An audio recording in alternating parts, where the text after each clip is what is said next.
There are some not-so-child-appropriate words. The last story talks about school lockdowns. These are not my stories, these are Reddit stories only.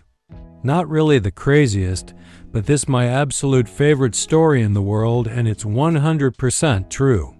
I've got 3 cousins who are birth siblings and were adopted by my aunt and uncle 20-some-odd years ago. The oldest boy was maybe 6 at the time, and the 2 younger sisters were maybe 3 and 4. They had just moved in, and my aunt and uncle wanted to introduce them to some kids in the neighborhood from the Cook family down the street, so they set up a dinner date on the calendar. The oldest is just learning how to read and is the newest to the house. So he gets his sisters to pack their toys, and they get caught trying to sneak out of the house. My aunt, who at this point is still a strange old lady these kids just moved in with, asks them why they're leaving, and the oldest asks her, "Why does the calendar say cook kids for dinner?" I can't imagine the fierce 6-year-old me would have felt if my new mom had that written on her calendar, but the story is just so damn cute for some reason. When my best friend came out to me, before I could say anything, I projectile vomited. Not once, but twice. Right after she said the words, "I'm gay." Luckily it didn't land on her, but it was pretty messy. She assumed this was me showing my disapproval, ran out of my house crying, and went home. So here I am, with an upset best friend who thinks I don't love her anymore because she's gay, covered in my own vomit, which is also covering my kitchen floor, and enough nausea to take down a horse. Not to mention horrific guilt for upsetting my friend. I cleaned myself and kitchen floor up and attempted to call her, no answer.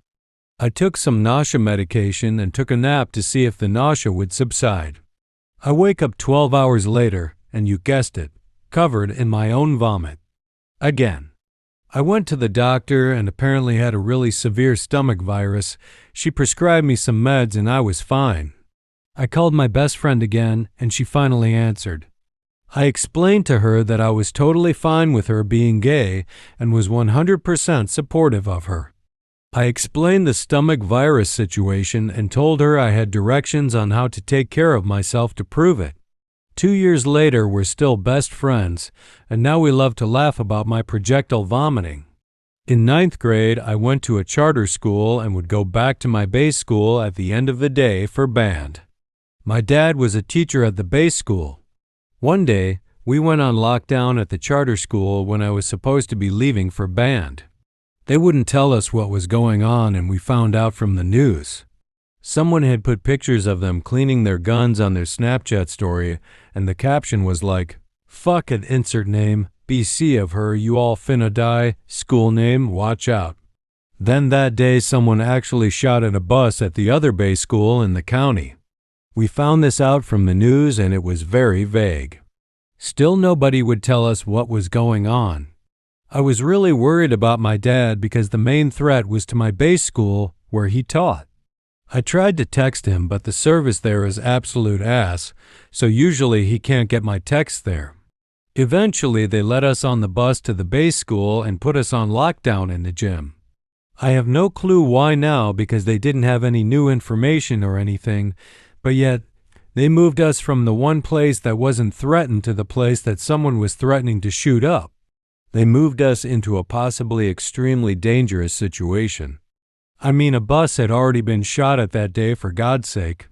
Yes, it was at the other school, but it still is very concerning, especially after someone threatened to shoot up a school in the same district.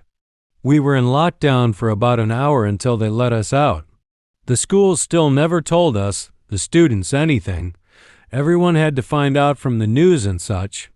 I had a bit more info since my dad was a teacher, so I know a good bit. To top it all off, a special ed student literally went missing during all of this, and nobody noticed until everyone was going home. Another story, though I wasn't there. All the schools in the district went on lockdown one day after there was apparently an armed robbery at the local Zaxby's. The thing is, the situation had already been under control an hour before. The situation being that there was a suspicious car in the parking lot that the police had an eye on.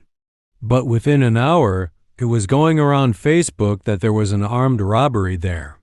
So they out the schools on lockdown, even though a call to the police department would have told them that there was no armed robbery and the situation had been dealt with.